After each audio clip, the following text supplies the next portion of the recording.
শরীয়ত মেনে প্রস্তাবের মাধ্যমে কোনো অবৈধ সাধারণ সম্পর্কে না জড়িয়ে তাকে বিয়ে করেছি পারিবারিকভাবে। আসসালামু আলাইকুম ওয়া রাহমাতুল্লাহি ওয়া বারাকাতুহু। ওয়ালাইকুম আসসালাম বড় আসসালাম। ভাই, আশা করি যে ভালো আছেন। তো একটা ওই লাইভ ভিডিও দেখছিলাম, ওখানে এক মহিলা আপনার নামে বিভিন্ন অভিযোগ করছিল। ওই বিষয়টা একটু জানার জন্য ফোন দিছিলাম, যদি কাইন্ডলি একটু কষ্ট করে সেভাবে বলতেন।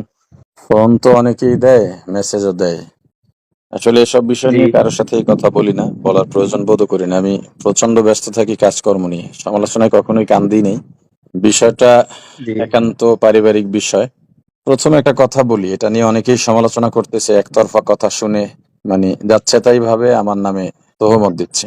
বেশিরভাগই দেখি জি টুপিওয়ালা হুজুর, কোনো মাদ্রাসার ছাত্র, না হয় শিক্ষক, না হয় বক্তা, না হয় কোন ইসলামী দলের কর্মী। আফসোস লাগে যদি এই হয় ইসলামী মনাদের অবস্থা, গুনাহকে যদি গুনাহ মনে না করে। যাই হোক, তাদের ফয়সালা ইনশাল্লাহ আল্লাহর সামনে হবে। একতরফা শুনে এরপর যদি এভাবে তারা মন্তব্য করে, রায় দিয়ে দিছে আর কি, ওটা শুনে দ্বিতীয় পক্ষের কথা না শুনে তারা রায় দিয়ে দিছে যে ওইটাই সত্য এবং আমি খারাপ।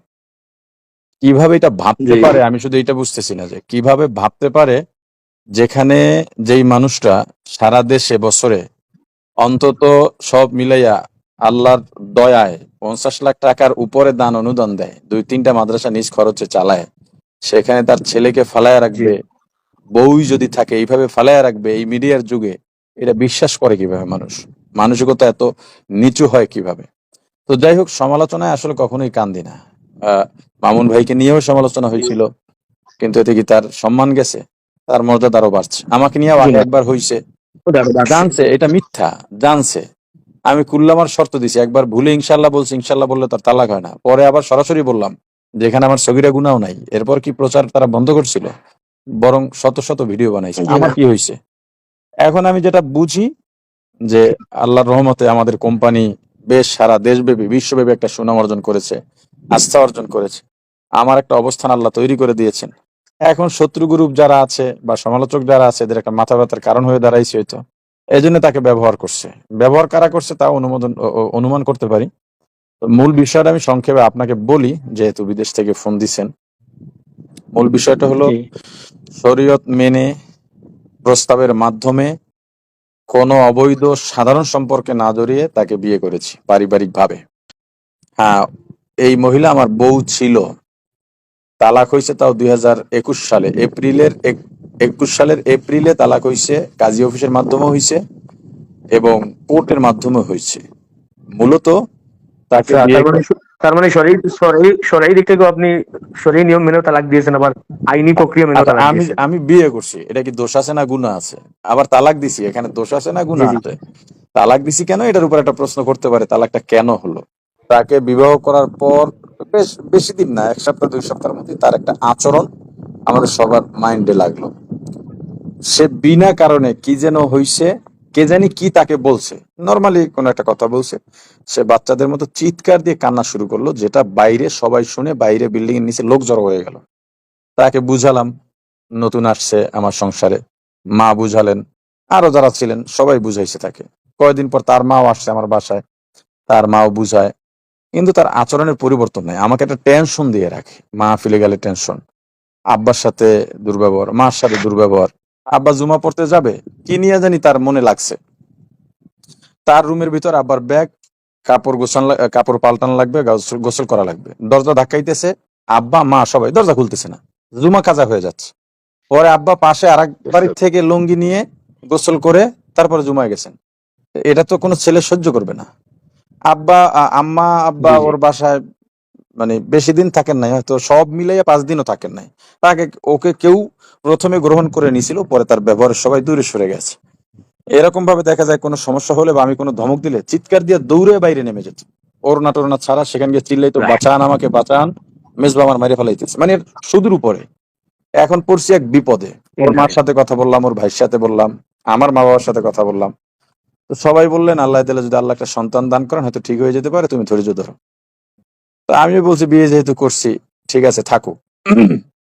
সন্তান হলো, এখন এই সন্তান নিয়ে সে আমাকে ব্ল্যাকমেইল শুরু করলো। মানে সে আরো বেপরোয়া হয়ে গেল, মানে এত বেশি বেপরোয়া হয়েছে, এর কোনো সীমা নাই। আমি থানায় একটা জিডি করলাম। একদিন আমি মাহফিলে দূরে ছিলাম, আস্তে আস্তে আমার ফজর হয়ে গেছে। তো দেখি যে সে চিল্লাইয়া মানুষজন সব জমা করে ফেলাইছে।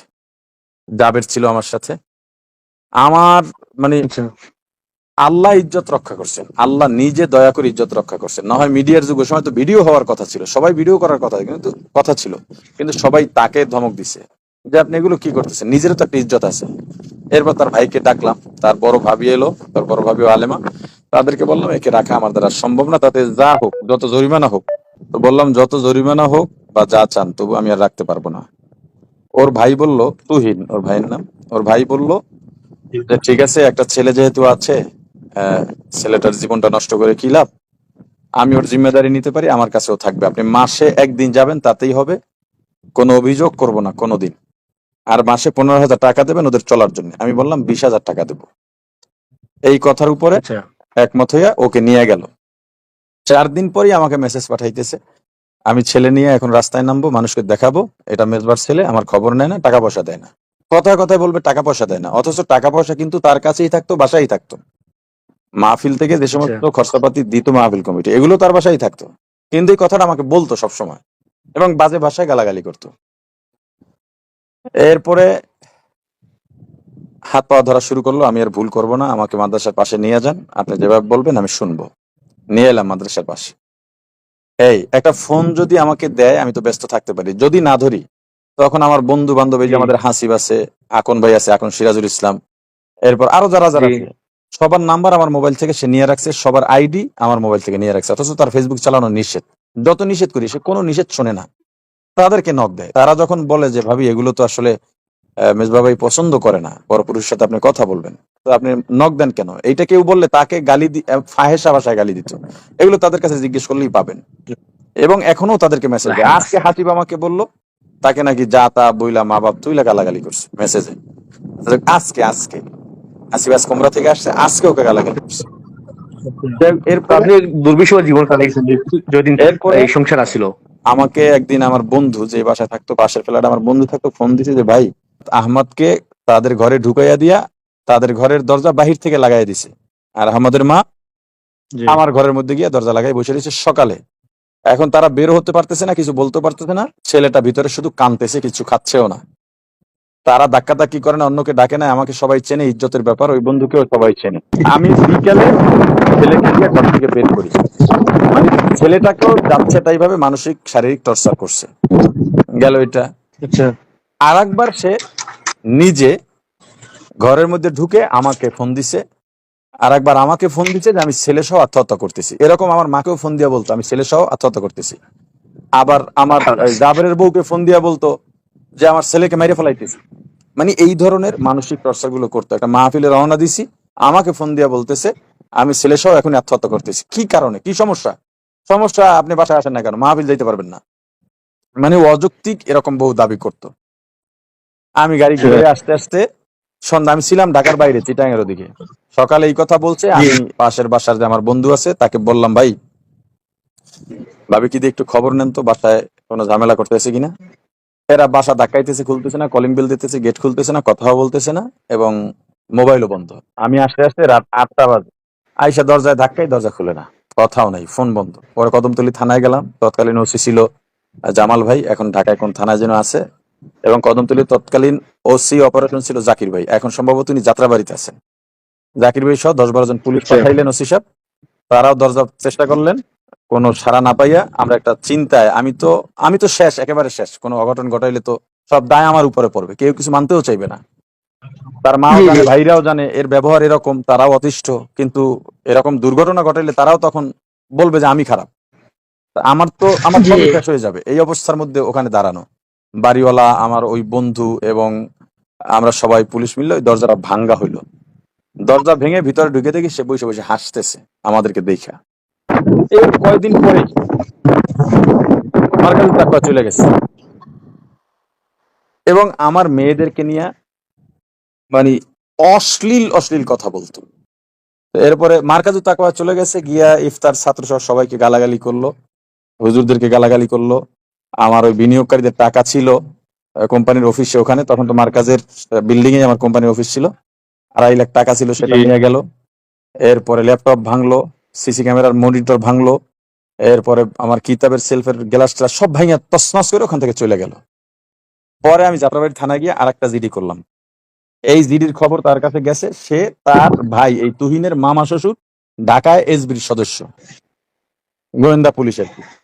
উনি আমারে ফোন দিয়া সন্ত্রাসী স্টাইলে খুব ভয় দেখাইলো এবং থ্রেট দিল। আমি এসবির প্রধানের কাছে গিয়ে নালিশ জানাইলাম, ওনাকে বদলি করে দিছে। বদলি করছে, এখন উনি ফোন দিছে যাত্রাবাড়ি থানায়। তো যাত্রাবাড়ির থেকে আমাকে বললেন যে এরকম ফোন দিছে, আপনারা সুরাহা করেন। আমি বলছি, ঠিক আছে, আসতে বলেন তাদেরকে। এর আগে আমি একদিন কয়েকজন আলেম নিয়েও বাসায় গেছিলাম, তাকে বুঝাইছি। সে আলেমদের সামনে সে চেহারা খোলা অবস্থায় চলে গেছে, সব আলেমকে সে অপমান করছে। এরপর আমি দাঁত কামড়াইয়া থাকছি, জিব্বা কামড়াইয়া থাকছি, কারণ হলো ইজ্জত, আমার ইজ্জত, ছেলেটা আছে, যা দুনিয়ার জি কষ্ট জি মেনে নেবো, সমস্যা নেই। এরপরে তারা এলেন, এর মাঝে একবার যাত্রাবাড়ি থানায় সে চলে গেছিল। আমাকে তখন ওসি ছিলেন মাজার ভাই, আমাকে বললেন ওকে একটা বাজে ভাষায় গালি দিয়ে বলছেন, মানে বিরক্ত হইয়া, যে এরকম একটা মেয়েকে আপনি বিবাহ করছেন কিভাবে, এই অবস্থা। যাই হোক, এরপরে বাসায় বসলাম, সেই তার ভাইয়ের মামা শ্বশুর, ওর নাম মোখলেসুর রহমান, গোয়েন্দা পুলিশ, এবং যাত্রাবাড়ি থানার এসআই ওসমান ভাই। যারা সমালোচনা করতেছে না জেনে না বুঝে, ওটা আল্লাহর উপর থাক। আর আমি জানার জন্য আপনাকে ফোন দিয়েছিলাম, অনেক সময় নষ্ট করছি, সময় দিয়েছেন, ধন্যবাদ, শুক্রিয়া। আর দোয়া করি আল্লাহ আপনার সামনের জীবন সুন্দর হোক, আল্লাহ রাব্বুল আলামিন আপনাকে, এটাই কামনা। ঠিক আছে ভাই, দোয়া চাই, শুক্রিয়া, জাযাকুমুল্লাহ। আসসালামু আলাইকুম ওকে, রহমতুল্লাহ। সালাম আলাইকুম, সালাম রাহমাতুল্লাহ।